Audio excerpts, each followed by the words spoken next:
It's you. It's been a while, hasn't it? Come, sit by me. The fire is warm. I haven't been waiting long. You, I'm afraid. Well, the chocobos have all been fed and watered. You can rest now. You must be tired. The moon is very bright tonight. I can hardly see the stars for it, but look there. You can just make it out. That's the summer triangle. You see, there's Lyra, the harp, the brightest corner, Cygnus, the swan's tail, and Aquila, the eagle. What's this? You lugged this tome all the way here? Encyclopaedia Eorzea. Shall I read it to you? Okay. From memory, we left off at the Battle of Cartano. Come, lean on me if you're tired. I don't mind. Let us continue then. A Realm Reborn. Every end marks a new beginning. So it was that Eorzea, in the 5 years following the 7th Umbral Calamity, rose from the ashes to rebuild, as did their would-be imperial conquerors. There was much work to be done in the days following the events at Cartano. Countless Eorzeans had been robbed of their homes and livelihoods, for Bahamut had managed to wreak untold destruction before he was defeated. In Uldar, rioters had taken to the streets, driven by madness and fear. It was only by the impassioned words of the Sultana, Nanamo Ulnamo, and the brave actions of her 7 defenders that order was restored, and formal efforts to administer aid and succor to the people could begin. In Limsa, Admiral Melwa Blufherswin, who had lain in a state of torpor after suffering injuries during the Battle of Cartano, awoke and set about establishing the Maelstrom's temporary command at the Moraby dry docks, which had been sheltered from the worst of the great wave which had lain waste to Vilbrin's coast. And in Gridania, Khan E Senna's younger siblings, Raya O and Arun, oversaw the recovery efforts while the elder Seedseer remained in Cartano for a time, seeking out what few survivors remained and saving those who could yet be saved. Meanwhile, having watched the battle unfold from the deck of an imperial ship, Legatus Gaius van Belsar, commander of the 14th Legion, saw an opportunity. Upon withdrawing to Alamigo with the remainder of his fleet, he sent troops to Mordona's Castrum Novum, with orders to execute the remnants of Van Darnus's 7th Legion and secure the fortress for the 14th. From there, they dispatched cohorts to Lenosha, Thanalan, the Black Shroud, and Kurthus, and upon the lands they claimed were built many new castra. Although the Eorzean alliance was not blind to the Empire's aggression, they had not the strength to oppose them. When the 5th cohort encroached upon Uldan interests in northern Thanalan, it was all General Roban and the Immortal Flames could do to hold the line. Once the two sides had retreated behind their fortifications, the Uldans could only look on helplessly as the Garleans commenced the construction of Castra Meridianum, a dagger pointed at the very heart of Eorzea. 6 months after the fall of Dalamud, in a quiet corner of Uldar, the surviving members of the Circle of Knowing and the Path of 12 came together to discuss their shared future. The Path of the 12, formed in 1570, had ostensibly been an obscure religious sect devoted to the pursuit of spiritual knowledge. In truth, however, it had been a haven for walkers of the path, men and women blessed with the Echo, a power whose potential they were only beginning to understand, and its charismatic antecedent, the Lady Minfilia was herself among the strongest in the gift. Minfilia had awoken to her power at the age of 17, when she somehow found herself walking in the memories of another. Troubled and terrified by the experience, she confided in Thancred, an old friend and secret member of the Circle of Knowing, though this she did not know at the time. Recognizing the signs, Thancred introduced Minfilia to Louisoix Le Veilleur, his master and mentor, who shared with her his knowledge of the Echo, a power said to have been bestowed upon individuals on the cusp of an umbral calamity that they might stand against the coming darkness. The Echo, he claimed, was more than the stuff of legends and the selfsame power Minfilia possessed. Though wary at first, she and the Archon became close friends, and it was with his enthusiastic encouragement that she found the path of the 12, and the two organizations would support each other in various endeavors over the coming years. On the eve of the Battle of Carteneau, Louisoix had come to her organization's headquarters, the Waking Sands, to reveal to her his plans to forestall Eorzea's destruction. The Archon would summon the 12 using forbidden arts known only to him, and, with their combined strength, prevent the fall of the lesser moon.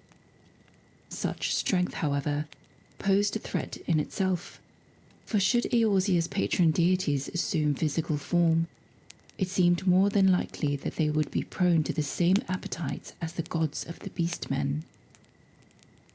Should that prove the case, their mere presence would bleed the land of life, and so Louisoix would instead call upon a fraction of the 12's power, enough to stay Dalamud's descent, and no more. Alas, to ensure all would come to pass as intended, he would need to take his own life in the midst of the ritual. However, Louisoix had come for another purpose than to discuss his impending death.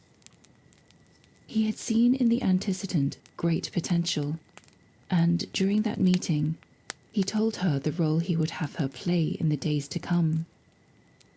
So it was that, 6 months after that fateful day, in accordance with Louisoix Le Veilleur's wishes, the Circle of Knowing and the Path of the 12 were merged to form the Scions of the Seventh Dawn, under the leadership of Minfilia.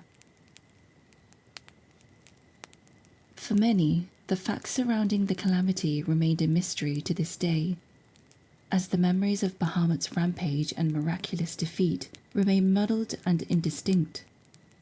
A band of valiant adventurers is known to have been instrumental to this victory, yet, despite all efforts, none could remember their names nor their faces. To try merely brings to mind silhouettes amidst a blinding glare, a shared image which has resulted in these forgotten heroes being dubbed the Warriors of Light. Though it was widely believed that these heroes all perished in the fires of Carteneau, 5 years later, rumours of a survivor began to spread throughout Eorzea. This singular man, or woman by some accounts, travelled far and wide, taking part in conflicts great and small, often standing for the weak and downtrodden. Eventually, they came to the attention of the Scions of the Seventh Dawn, not only for their magnanimous deeds, but for their manifestation of the Echo, that great power to walk in the memories of others. Accordingly, Minfilia saw fit to extend this adventurer a formal invitation, that they might join in their ongoing fight against the primal menace. The adventurer was first tasked with investigating a series of kidnappings in Thanalan, which were eventually revealed to be the work of an Uldan merchant in league with the Amaljar. In a bid to learn the whereabouts of the abductees, the Immortal Flames devised a plan to seize the Amaljar responsible using the merchant as bait. Alas, a traitor in their ranks revealed all, resulting in the capture of the adventurer and their comrades, who were subsequently presented by the beastmen to their god, Ifrit, as offerings to be made his thralls. However, by the power of the Echo, that holy gift bestowed by Mother Heidelin herself, the adventurer proved immune to Ifrit's tempering, much to the primal's chagrin. Flying into a rage, Ifrit attempted to slaughter the adventurer outright, only to find himself outmatched. Thus did the Lord of the Inferno fall. With the adventurer's victory over the beast-man god, the immortal flames bloodsworn were free to secure the captives and return them safely to Uldar.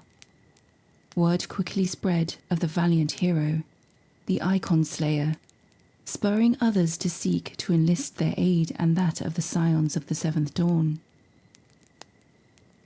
At the behest of the Order of the Twin Adder, the adventurer was dispatched to treat with the sylphs of Little Solace, whom they feared might summon Ramu, the Lord of Levin.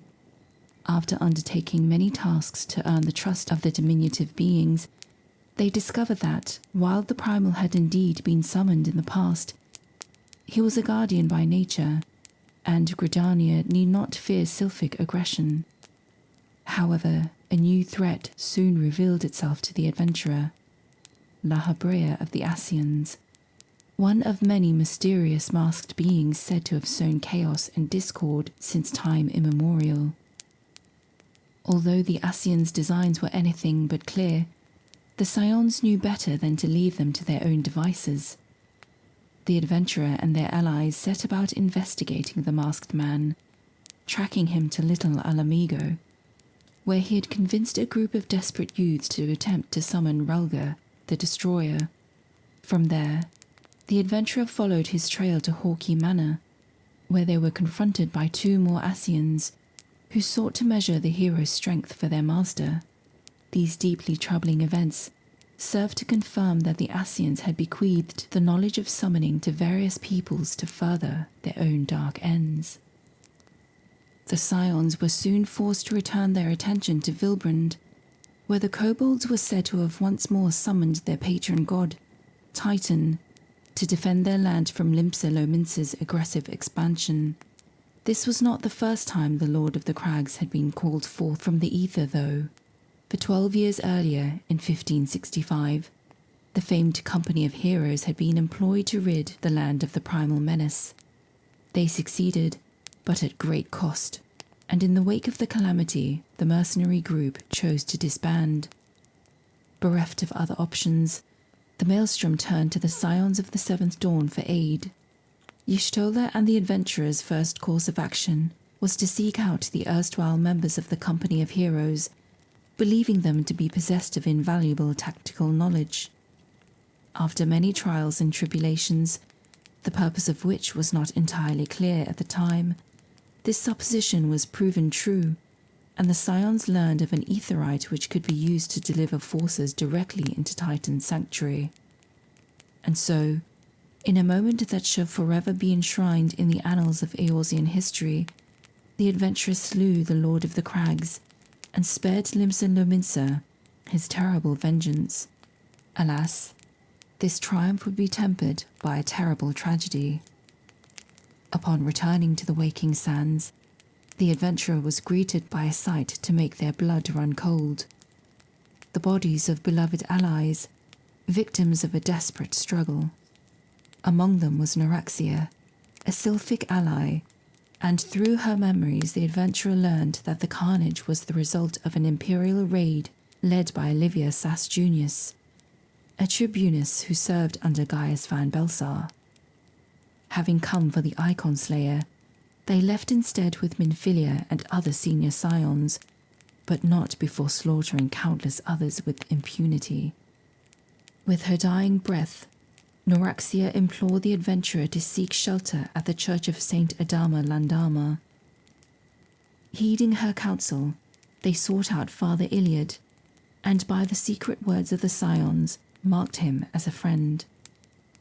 The adventurer abided there in secret for a time, assisting with the funeral rites for their fallen comrades.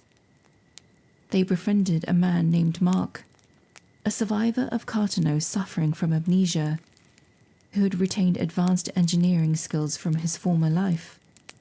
However, this brief respite came to an end when, one day, Alphino Leveilleur cast open the doors of the church. The young grandson of Archon Louisois had crossed paths with the adventurers several times before, including at the remembrance services held to commemorate the Battle of Carteneau. A Charlian nobleman and graduate of the studium, the youth of 16 summers and his twin sister Alizée had come to Eorzea against the wishes of their father, that they might join with the scions of the Seventh Dawn and carry on their grandfather's legacy to safeguard the realm. Having learned of a new primal threat following the attack on the Waking Sands, he had resolved to enlist the help of the surviving adventurer and that of the famed Cid Nan Garlond. The Garlean engineer had fled the Empire 15 years ago and had come to Eorzea, where he founded the Garlond Ironworks, a company dedicated to the development and production of advanced magitech. He had shared his knowledge of Garlean technology with the people of Eorzea and served as a trusted advisor to the Alliance, and even gone so far as to take part in military operations, such as when he delivered a group of adventurers to Rivenroad to confront Nael Van Darnus.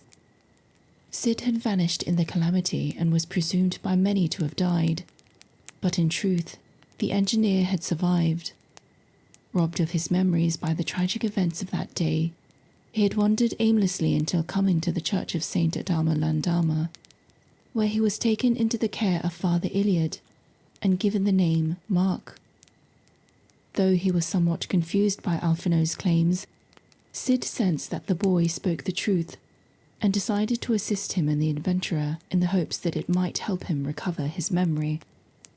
Alphino revealed that the exile of Gridania had summoned Garuda, a fearsome and bloodthirsty primal. Yet therein lied an opportunity, or so the youth believed, for if they somehow managed to defeat Garuda, it would serve as a warning to other beast tribes that even their mightiest gods could be felled. If they were to face their foe, however, they would need to circumvent the tempest which shielded her sanctuary, a feat only capable with the Enterprise, Cid's missing airship. The search for the Enterprise led the trio to the Ishgardian territory of Central Kurthus, a land as cold and unwelcoming as its people. However, with the aid of an eccentric knight of House Forton, a young nobleman of House Hyanart, the party learned that the airship could be found in the Stone Vigil, an Ishgardian fortress which had been overrun by their Travanian enemies years ago. Having no choice, they fought their way deep into the fallen fortress, until at last they came upon the Enterprise, and with it make their escape back to Gridania. Years of neglect had taken its toll on the Enterprise, and in its condition, the airship could not possibly withstand the tumultuous winds which encircled the Howling Eye, Garuda's sanctuary. To safely breach the barrier, Cid devised a plan to harness the power of a corrupted crystal, that they might alter the elemental aspect of the ether comprising the primal's defenses. Working closely with the esteemed Professor Lambertaint and his dedicated pupils, the adventurer obtained a corrupted crystal to power Cid's newly fashioned elemental converter, and at long last, the trio embarked upon their journey to confront Garuda. Stirred by the familiar roar of the Enterprise's engines, Cid endeavoured to recall his past, but it was only with the aid of the adventurer's echo that he at last came to remember his name, his people, and his purpose.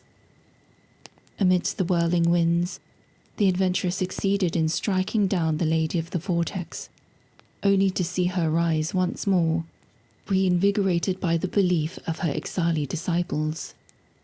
It was at this moment that Gaius Van Belsar then entered the fray, seemingly bent on goading the defeated primal into one final act of defiance. Garuda duly obliged, slaughtering her captive kobolds and Amalja, whose cries of agony served to summon their own patron deities. As Garuda prepared to consume the ether of her lesser brethren, the Black Wolf called forth the Ultima weapon, an Allagan relic found buried deep beneath Gira Bania and restored by a Garlean Magitech, which summarily dispatched and seemingly absorbed all three primals. Wholly unprepared to face this awe-inspiring new foe, the adventurer and their allies had no choice but to flee for their lives. Alphino, Cid, and the adventurer sought refuge within the echoing halls of the Waking Sands, and there were reunited with the scions Ida and Yisselda. The pair had spent the days since the raid on their headquarters attempting to locate their missing comrades, and their inquiries had at last borne fruit. Minfilia and the other high-ranking scions were being held prisoner in Castrum Sentry, an imperial stronghold in Mordona. Recognizing that it would be no small task to free them, the adventurer and their comrades set about gathering more intelligence, and in the process were reunited with Biggs and Wedge, two Garland Ironworks engineers who had been captured along with the other scions, but had managed to escape during transport. After regrouping in Mordona's Revenant's Toll, the engineers and the scions hatched a plan to infiltrate Castrum Sentry by impersonating Garlean soldiers. With the assistance of local adventurers, they obtained imperial uniforms and a Magitech Reaper, and with them managed to enter the Castrum undetected and free Minfilia, Papalimo, Urianger, and Tataru.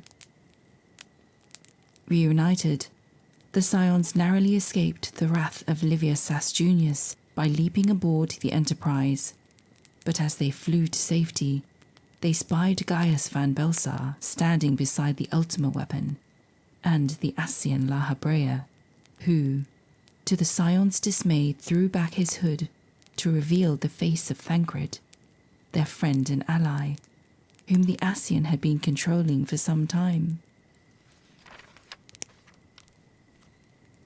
Surrender to the Empire, or share the fate of the false gods he had pledged to exterminate. Such was the ultimatum Gaius Van Belsar had issued to the Alliance leaders, spurring them to convene an emergency meeting in Uldar. Though they balked at the legatus's terms, they believed they had no choice, for the scions of the Seventh Dawn were gone, or so they had believed, until Minfilia and the others strode into the fragrant chamber. In urgent tones, she and Alphino implored them not to surrender, to place their faith once more in the scions and stand together against Van Belsar and his Ultima weapon. Owing to this timely intervention, Eorzea's leaders resolved to fight the Empire to the last, and at once turned their attentions to the matter of how best to coordinate their military might. So it was that Operation Archon was conceived, the largest single counter-offensive in the realm's troubled history, in which the Alliance would strike at every Imperial stronghold standing upon Eorzean soil. The first phase of Operation Archon saw the Alliance eliminate one of the Black Wolf's most trusted lieutenants, Ritartan Sas Arvina, acting on intelligence that he would be visiting Cape Westwind for a routine inspection. The Immortal Flames launched an assault on the Imperial outpost. The adventurer then led a small unit into the innermost sector, and at the end of a fierce struggle, dealt the Prefectus his death blow. With Ritartan's demise, the forces garrisoned at Castrum Occidens were thrown into disarray, allowing the Alliance to commence the second phase of Operation Archon. The Maelstrom laid siege to the leaderless stronghold, and Admiral Melweb herself led the Crimson Fleet to blockade Castrum Marinum. Meanwhile, in the Twelveswood, the Order of the Twin Adder and a contingent of sylphs surrounded Castrum Oriens, thus completely severing Castrum Meridianum's primary lines of supply. For the third phase of Operation Archon, the Order of the Twin Adder blockaded the railway connecting Sentry and Meridianum, preventing the timely arrival of reinforcements from Mordona. The Immortal Flames then marched against the stronghold with all their strength, though in truth this was but a feint. Through a carefully coordinated series of attacks, the Eorzean alliance had succeeded in isolating Castra Meridianum. However, they could not lay siege to the fortress indefinitely, for Imperial reinforcements would surely come from far and wide to its defense. In particular, the Garlean forces stationed in Alamigo could easily be dispatched to Castra Meridianum by airship, rendering the Alliance's efforts for naught. Therefore, they would need strike while the iron was hot. While the garrison's eyes were drawn outwards by General Roban's assault, the self-same adventurer who slew Rutat and Sas Arvina once more took charge of an elite adventurer unit. They stole past the defences of Castra Meridianum and attempted to deactivate the Magitech field which protected the Praetorium, the fortress within a fortress, where the Ultima weapon was housed. Yet again, the adventurer and their allies emerged triumphant, successfully disabling the Magitech field generator, as well as defeating Livia Sastunius into the bargain, the tribunus who had led the brutal raid on the Waking Sands. At last, the path to the Praetorium was open, and so it was that Sidnan Garland delivered the adventurer and their comrades to the stage of the final confrontation with Gaius van Belsar and the Ultima weapon. A relic of the Third Astral Era, the Ultima weapon was a feat of Allagan technology, the same technology which saw the reach of the Allagan Empire extend to the four corners of Hydaelyn. After being employed to great effect on the southern continent of Mericidia, the mechanical juggernaut had been buried and lain undisturbed for 5,000 years. Upon its rediscovery, the 14th Legion of the Imperial Garlean Army had refitted it to serve as a countermeasure against the ever-growing primal threat.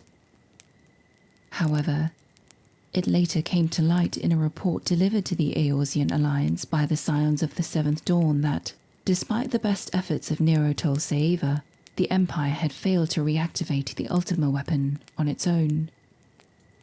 It was only after Ascian intervention that they had managed to awaken the monstrosity by harnessing the power of the Heart of Sabik, an ancient relic infused with vast quantities of ether. There, within the Praetorium, the Ascian La Habrea revealed his true intent to enemy and ally both. To harness the life force of the primals and quicken this core, that he might unleash Ultima, a spell of unimaginable destructive power contained therein. In an instant, the Praetorium was naught more than a smoking crater. Yet, by the grace of Mother Hydaelyn's blessing, the adventurer was spared death, and as the fires raged all about, they laid low both Gaius van Belsar and his Ultima weapon. Thus did the conquest of the Black Wolf end in smoke and ashes. With the destruction of the Ultima weapon, Operation Archon was proclaimed a resounding success. Their hearts swelling with pride and relief, the weary allies came together in the shadow of the Keeper of the Lake, and there declared to all and sundry a definitive end, not only to their desperate struggle against Van Belsar's 14th Legion, but to the petty squabbles which had divided their nations for far too long. They were under no illusions. The realm was yet beset by countless problems, and the scars left by the calamity would linger for generations to come. Nevertheless, they believed that their triumph at Castra Meridianum marked a turning point, the first steps towards a united Eorzea, which could stand against the might of Garlemald. And so, Chief Admiral Melweb Blufhiswin, Flame General Roban Alden, and Elder Seedseer Khan Isena raised their voices as one and proclaimed that, on that day, by the light of the crystal, the seventh astral era had come, and the realm was at last truly reborn. Are you still with me? Shall we continue, or shall we continue watching the stars? All right. The next part is a Realm Reawoken. Okay, let's continue, seeing as you're not asleep yet.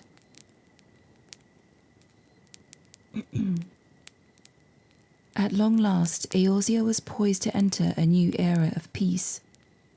Yet, where there is light, there will always be shadow. Seizing upon the destruction of the Ultima weapon, the beast tribes resumed their efforts to summon their primals, while remnants of the once defeated Garlean forces resurfaced with renewed ambitions. Threats, old and new, known and forgotten, were on the horizon, and the future was anything but certain. Following the success of Operation Archon, the adventurer who had been instrumental in Gaius Van Belsar's defeat was renowned far and wide as the Warrior of Light. The eyes of the world were drawn to the Scions of the Seventh Dawn and their once covert headquarters in Vesper Bay. The halls of the Waking Sands were thronged with petitioners seeking to engage their services for personal gain, and for a time, the organization debated whether or not to entertain their dubious proposals, that they might be empowered to do greater good. Ultimately, the Scions resolved to maintain their neutrality, and to that end, they decided to move their headquarters beyond the borders of Uldar and the other great nations.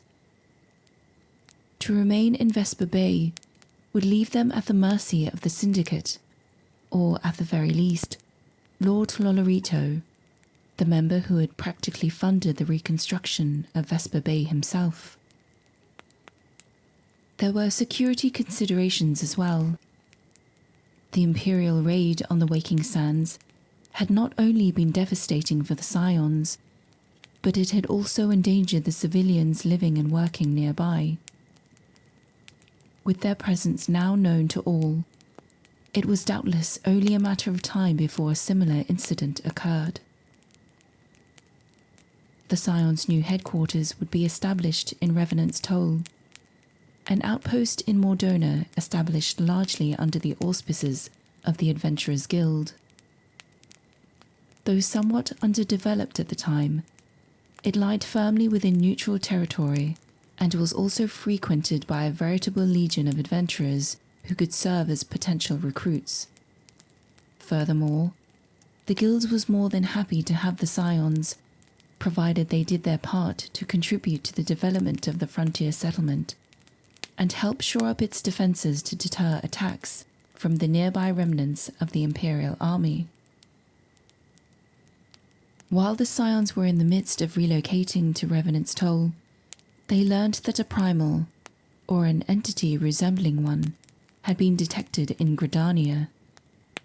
Good King Mogglemog, the 12th of his name, had returned to the Twelveswood after a 5-year absence, having apparently been summoned by the Moggles Guard, a group of Moogles devoted to protecting their people by any means necessary. However, at first glance, this particular foe seemed fundamentally different from the primals of the Ixal and the Sylphs. Whereas Garuda and Ramu were worshipped as guardian deities, the Moogle King was a mythical figure who ruled in an age when Moogles served the gods in the heavens. When the gods grew discontent and started squabbling amongst themselves, good King Moogle Mog 12 lowered a rope to the world below to allow his people to descend to safety. Though they escaped, he was forced to remain in the heavenly realm thereafter. Having saved his people once, it was believed that he would come again in their time of need. At the behest of the Order of the Twin Adder, the Warrior of Light journeyed to the Twelveswood, and with the cooperation of the Moogles, they sought out and confronted the Moggles Guard and their liege lord in Thornmarch. Though hard-pressed, the adventurer won the day, leaving the loyal Mogglesguard to look on in horror as their beloved king of legend disintegrated into ether, leaving behind no corpse. His manner of death all but confirmed the Scion's worst fears. Like the primals of the beast tribes, good King Mogglemog XII had been called forth by means of a rite imparted to the Mogglesguard by the Ascians. Long-dormant forces had begun to stir, their awakening a presage of night eternal. For the betterment of Eorzea, the Scions of the Seventh Dawn had re-established themselves beyond the reach of those who would sway them for personal gain. However, to stave off the encroaching darkness and pull the realm back from the brink of destruction, the Warrior of Light and their comrades would need plunge headlong into a political maelstrom. The Scions of the Seventh Dawn continued to receive all manner of petitions, even at their new headquarters, the Rising Stones, in the frontier lands of Mordona. Though some were of questionable merit, one in particular warranted their immediate attention. The Amagina and Sons mineral concern had recently discovered that they had been the target of a series of covert robberies, which were currently under investigation by the Brass Blades. Normally, mere theft would not be deserving of the Scion's attentions. However, significant quantities of crystals, and only crystals, had been stolen, suggesting that the thieves acted not out of self-interest, but in service to a primal. Given their proximity, the Amalja were considered the most likely suspects. However, with the assistance of the Brass Blades of Horizon, the Scions eventually concluded that the thieves were not native to Thanalan at all. Meanwhile, in Vesper Bay, a small vessel bearing refugees from the far eastern land of Doma had unexpectedly arrived, their leader loudly proclaiming that she sought an audience with the ruler of Uldar. Urianger, who had remained in the port to look after the Waking Sands and pursue his independent studies of primals, at once contacted Minfilia, who bade the Warrior of Light and Alphino make contact with the Domans and their masked leader, Ugiri.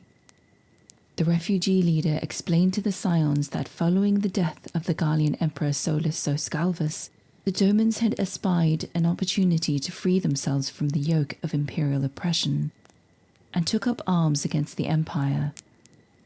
In the end, however, their rebellion was crushed, and Doma was razed to the ground as an example to other provinces.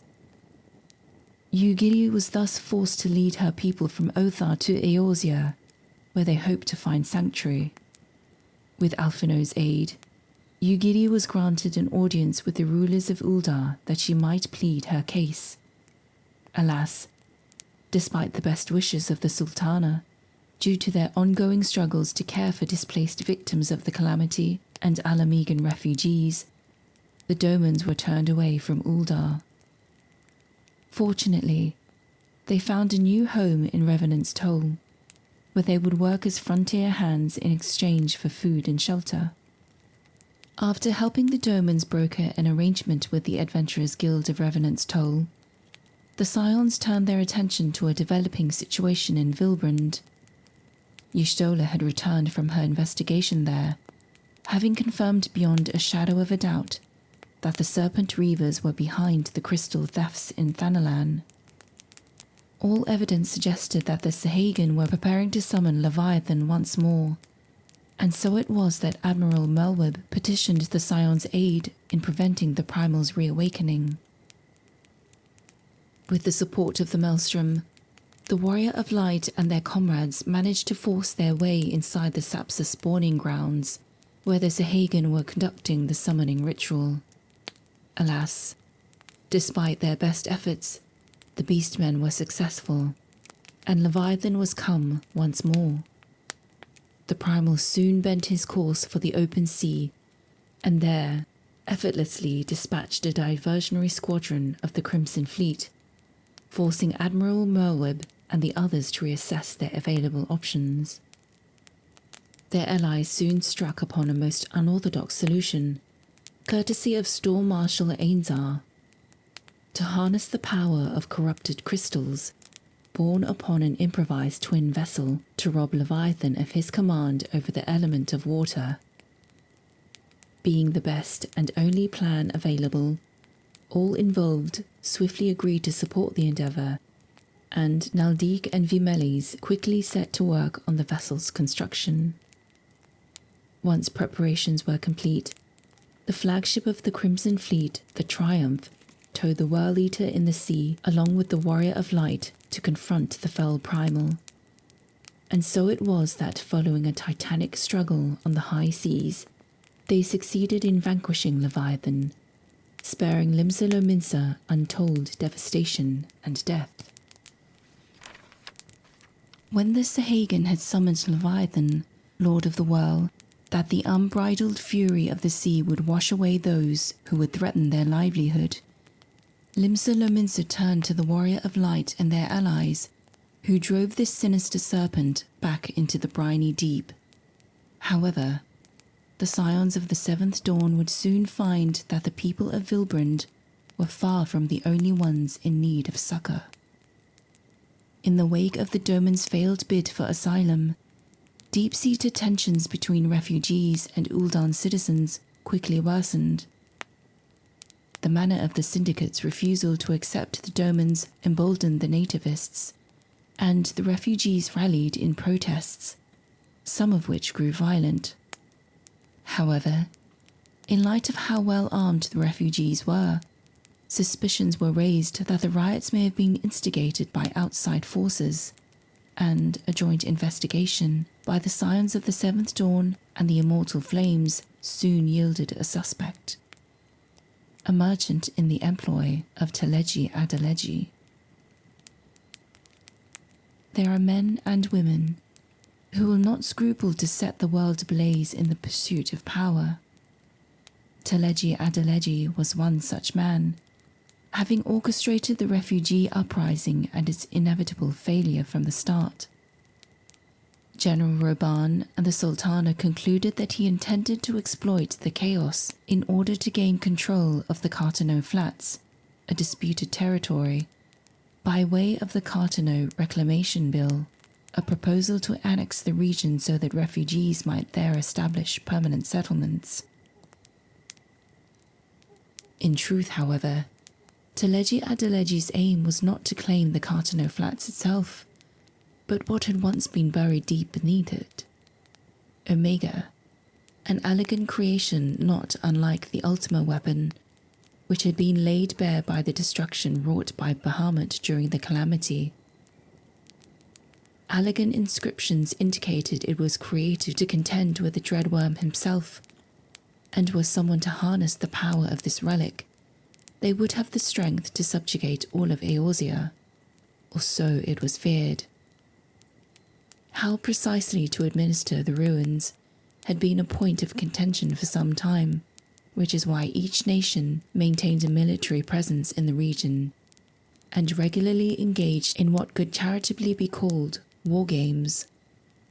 Ultimately, even should the situation remain unresolved, it was the Alliance leaders' hope that this chaos would serve to dissuade any outside parties from venturing too close.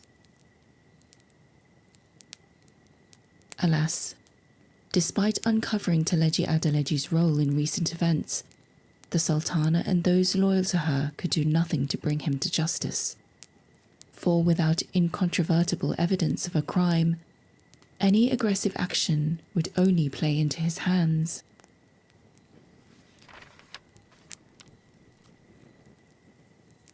With the unrest in Ul'dah quelled for some time, the Scions of the Seventh Dawn once more turned their attentions to Gridania, where it was believed that the Sylphs had summoned the primal Ramu. As the Beastmen had rarely exhibited signs of aggression towards their neighbours, Khan Isena held hope that their patron god could be persuaded to forego hostilities. She bade the Warrior of Light and their allies seek an audience with the Lord of Leven, and after engaging with the Sylphs, the Scions eventually succeeded. Ramu was quick to condemn Gridanian and Garlean alike, proclaiming that the good intent of one did not excuse the misdeeds of the other. But though initially dismissive of the Scion's attempts at mediation, upon learning that the Warrior of Light was in possession of the crystal he himself bestowed upon the sylphs, the Lord of Leven elected to suspend judgment until the Warrior of Light themselves underwent a trial by combat. Thus were they forced to strike down Ramu, and in so doing earn the right to champion the cause of peace in the Black Shroud. Despite the Alliance's declaration that the 7th Astral Era was at hand, and that the realm had entered a new period of peace and prosperity, recent events had made it clear to Alphino Leveilleur that nothing could be further from the truth. He concluded it was necessary to establish a realm-wide Grand Company. But while the three nations' leaders were not opposed to the idea itself, endless deliberations over its implementation slowed progress to a crawl. In order to demonstrate the efficacy of such a company, and thus encourage the leaders to come to an agreement, Alphino then proposed the creation of a smaller precursor organization, the vanguard to a future united Eorzea. The Crystal Braves would operate beyond the limitations of nations and borders in order to tackle the root of the primal threat and effectively counter the schemes of the Ascians. Comprised of valorous men and women recruited from all across Eorzea, they were to answer directly to the antecedent of the Scions of the Seventh Dawn herself.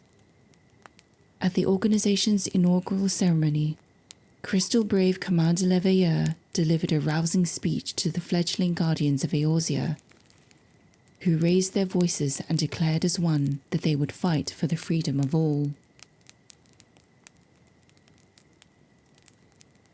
The lofty ambitions of Alphino Leveilleur had at last been realized, and the newly formed Crystal Braves now stood as the vanguard for a united Eorzea. Together with the Warrior of Light and their allies, they were ready to confront the myriad problems which beset the realm, beginning with a mysterious plot that threatened to bring the land to its knees. Owing to an anonymous source, the Crystal Braves identified a suspected Garlean agent within the Immortal Flames. Upon further investigation, however, they learned that he was but one of many such agents in the employ of the Ivy, an Imperial spymaster who had long ago infiltrated the Grand Company. Uncertain how widespread the Ivy's tendrils were, General Roban of the Immortal Flames and Captain Ilbard of the Crystal Braves agreed that they would need to proceed with all due discretion, lest the Ivy become aware of their efforts.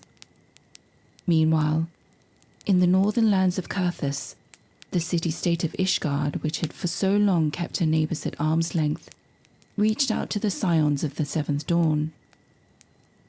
Sir Aymeric de Borel, Lord Commander of the Ishgardian Temple Knights and Viscount of House Borel, agreed to treat with Alphino Leveilleur and the Warrior of Light at Camp Dragonhead at a meeting hosted by Lord Horchefon of House Fortin. Though Alphino had hoped Ishgard might be persuaded to rejoin the Eorzean alliance, it quickly became apparent that the Holy See had no such intention.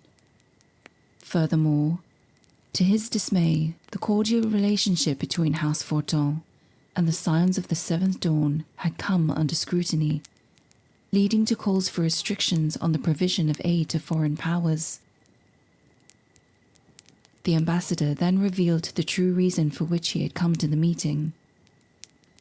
The astrologians of Ishgard had foretold the return of Midgardsormr, the fallen guardian of Silvertear Falls, and Sir Aymeric wished to enlist the Scion's aid in keeping watch over the Great Worm's remains.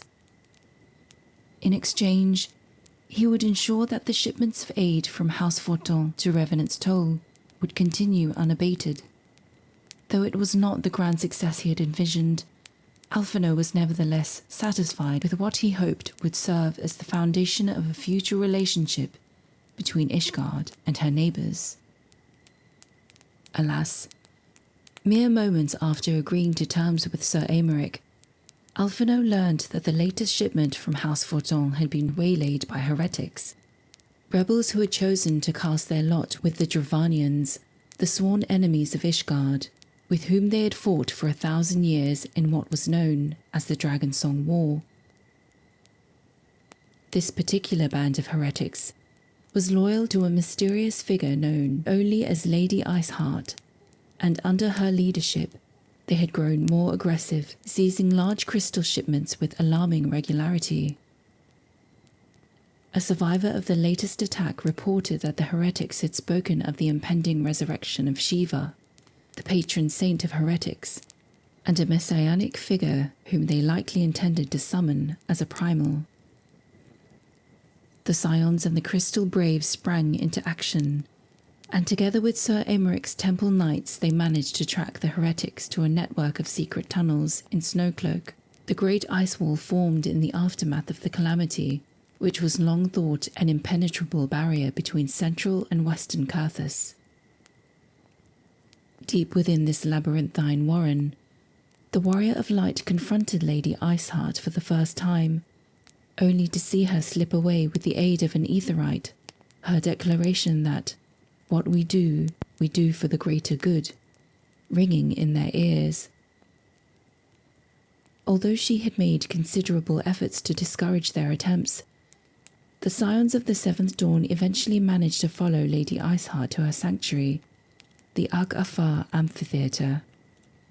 Once more, the Warrior of Light attempted to dissuade her from her path, but in the end, they could only look on as the young maiden offered her own body as a vessel for Shiva's soul. The resurrected Saint of Eld lashed out with a righteous fury, pushing the Warrior of Light to their mortal limits. Yet, the battle ended as it began, with the young maiden kneeling in the snow, cursing their ignorance before she once more made her escape. The Scion's other quarry, however, would not prove so elusive. The Ivy, Imperial Spymaster, whom Allied forces, with the aid of Lady Yugidi and her people had laboured in secret to track, had at last been identified as none other than Flame Marshal Eline Royale, General Raban's second in command. Though the spy escaped her confines once and attempted to seek refuge with her Imperial allies, she was eventually recaptured at Roban's push by a combined force of Crystal Braves and Doman Shinobi. With the Ivy unmasked and her network of spies in disarray, the Empire's power to observe and influence Eorzean affairs was greatly diminished. Nevertheless, the revelation of Eline Royale's betrayal had shaken the alliance to its very core. With the emergence of a new emperor in Garlemald, the threat of an imperial invasion once again loomed over Eorzea. Meanwhile, revelations of conspiracy sowed strife among Uldar's ruling class, and the Sultanate's precarious peace hung in the balance. After assisting the Crystal Braves with an investigation into a black marketeer suspected of supplying Uldan refugees with weapons, the Warrior of Light was once more summoned to meet with an Ishgardian envoy. According to Lucia, first commander of the Temple Knights, the astrologians of the Observatorium had sounded the alarm, for the Dragon Star had burned with an intensity not seen in 15 summers. When the Dravanians routed the Imperial fleet in the Battle of Silvertear Skies, the brightening of the Dragon Star was said to accompany the roar of a great worm, and the astrologians interpreted this as a portent of Midgardsormr's imminent resurrection. The Knights of Ishgard were in no position to dispatch forces to the Keeper of the Lake at the time, and so Sir Aymeric bade the Warrior of Light investigate the site on their behalf and ascertain the veracity of the astrologians' claims.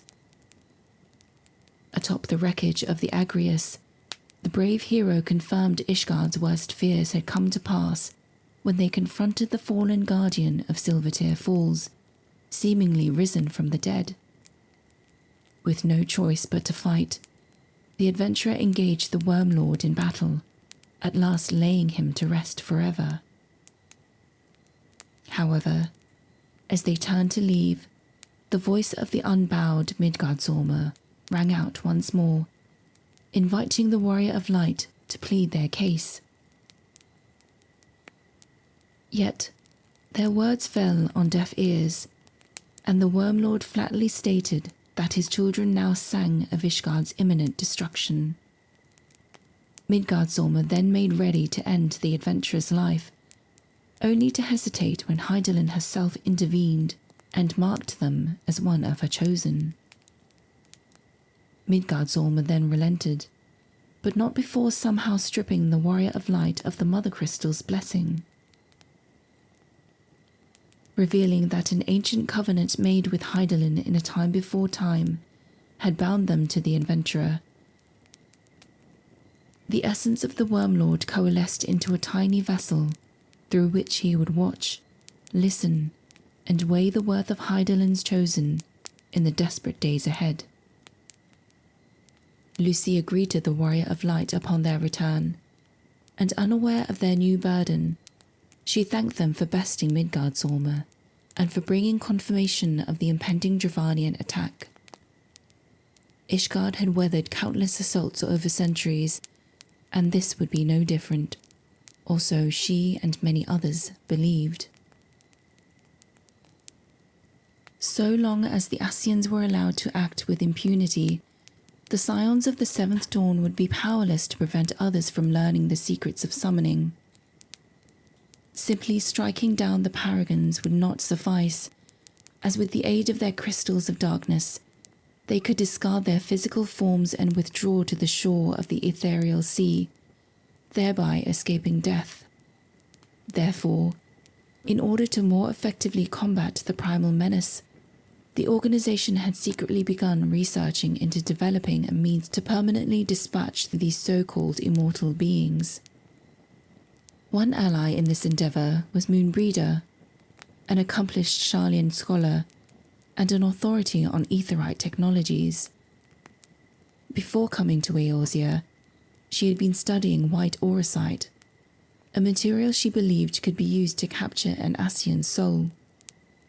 A trapped soul could then be obliterated with a concentrated burst or blade of purest ether. Though this method would require a staggering amount of ether to execute, the scholar had devised an ingenious solution: etheric siphons, which could be used to extract the required energy from corrupted crystals found across Eorzea, enabling one to call upon the necessary energies at a moment's notice. Unfortunately, while testing one such device, Moonbreeder and the Warrior of Light were approached by an Ascian who introduced himself as Nabrialis. Upon sensing that the adventurer was no longer possessed of Hydaelyn's blessing, however, the Paragon teleported away, seemingly intent on taking advantage of the Scion's vulnerability to steal Tupsimati, a legendary staff once wielded by Archon Louisoix himself. The pair gave chase and arrived back at the Rising Stones to find Nabrialis already in the solar with Minfilia, the antecedent clutching the shards of the broken Tupsimati. With dismissive contempt, the Ascian revealed his plans to use the power yet hidden within the staff to bring about a new rejoining. He then tore open a dimensional rift, through which he escaped with both Minfilia and the relic she held, and the Warrior of Light followed. In that otherworldly void, the adventurer defeated his Ascian foe and rescued Minfilia, returning all three to the Rising Stones. There, before the weakened Ascian could flee into the void, Minfilia succeeded in trapping his soul within the chunk of white auracite. But try as they might, the Warrior of Light was unable to summon enough ether to truly destroy the fiend. As she witnessed light struggle to triumph over dark, Moonbreeder finally came to understand her mentor Louisoix's dedication to his duty. The wounded scholar then expended her own life energy in a brilliant burst of ether, allowing the Warrior of Light's glowing blade to at last pierce Nabrialis' essence. The Ascian was defeated, never to return, but in the process, the Scions were deprived of a precious ally and dear friend.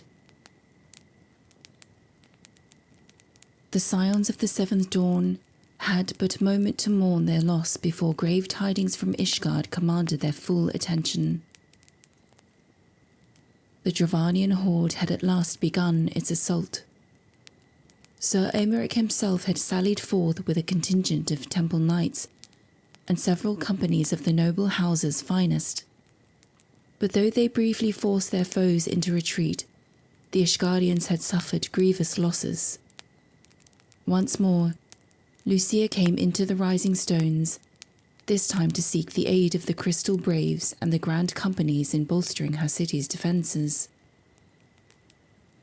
However, the great powers of Eorzea had not forgotten how Ishgard refused to come to their aid at the Battle of Cartano.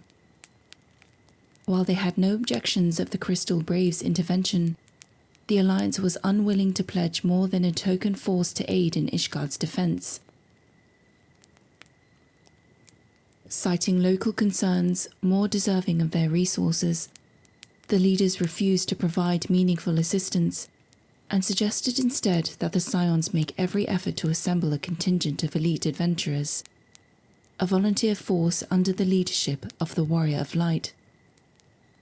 Adventurers enlisted in the Grand Companies were granted leave to participate, but they would not be obligated to do so. The Scions rallied what support they could and came to the aid of Ishgard, and, for a time, their combined forces managed to hold the line. Yet their efforts were undermined through subterfuge when agents loyal to the Lady Iceheart within the Temple Knights helped her to dispel the outermost layer of Danafan's collar, a series of arcane wards that protected the Steps of Faith, the sole means of approaching the city. The mighty dragon Vishap seized upon this opportunity to lead an army of his lesser kin to the bridge in an attempt to destroy the exposed foundations of the remaining wards.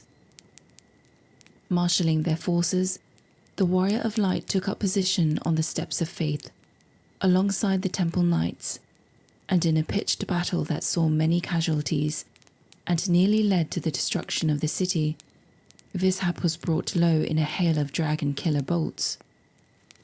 Upon his death, the defenders raised their voices in triumph, for by it the siege of Ishgard had been ended. To commemorate Ishgard's victory over the Dravanian horde, a feast was held in Uldar, with the leaders of every nation of the Eorzean alliance in attendance. Regardless of the fact that the other city-states had refused to pledge considerable aid, all recognized the importance of strengthening ties with the reclusive nation and paving the way for its return to the alliance as a full-fledged member. The Scions of the Seventh Dawn were also there that day, having been recognized for their part in lifting the siege, and the Warrior of Light for their valiant efforts as commander of the adventurers' contingent. But, in a shocking turn of events, the celebrated hero of Eorzea would be condemned as a regicide. In the midst of the celebration, Captain Ilbard of the Crystal Braves delivered the Warrior of Light, bound, into the fragrant chamber, and together with Teleji Adeleji, announced that, in a private meeting, the Warrior of Light had murdered, with poison, Her Royal Majesty Nanamo Ulnamo, and that the Scions of the Seventh Dawn were complicit in this crime. The Alliance leaders were understandably skeptical of these claims. Nevertheless, they were powerless to intervene in the domestic affairs of another nation, and had no choice but to defer to the judgment of local authorities. However, Roban Olden, commander of the Immortal Flames and loyal advisor to the Sultana, was bound by no such restriction. Driven into an uncontrollable rage by Teleji Adeleji's unconcealed glee at ridding himself of the Sultana once and for all, the Bull of Alamigo declared that the merchant was the culprit, executing him then and there for the deed. Lost to fury, Roban then advanced upon Lolorito, only to be taken unawares by Captain Ilbard, who severed his arm with a single practiced stroke, and in so doing revealed his true colours as an agent of the monetarist. The fragrant chamber erupted into chaos as guests fled, leaving the Scions alone with their wounded ally and surrounded by their enemies. Yet, when all seemed lost, the Flame General rose to his feet once more, and in the ensuing struggle succeeded in freeing the Warrior of Light from their bonds. As he and Ilbard eyed each other from across the room, Roban bade the Scions escape, declare their names and see justice done, before preparing to cross swords with the man he once called brother. Thus were the Scions of the Seventh Dawn scattered, and forced to flee Uldar in infamy, their fates unknown even to one another.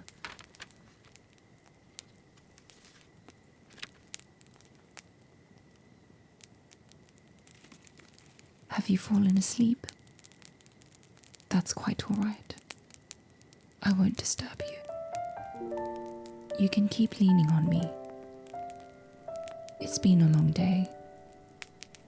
Under the moonlight, under the stars, with the wind gently rustling the leaves of the trees, night birds chirping, cicadas whistling, along with the slow and gentle rise and fall of your breath. The night is peaceful indeed. Sweet dreams, and until next time.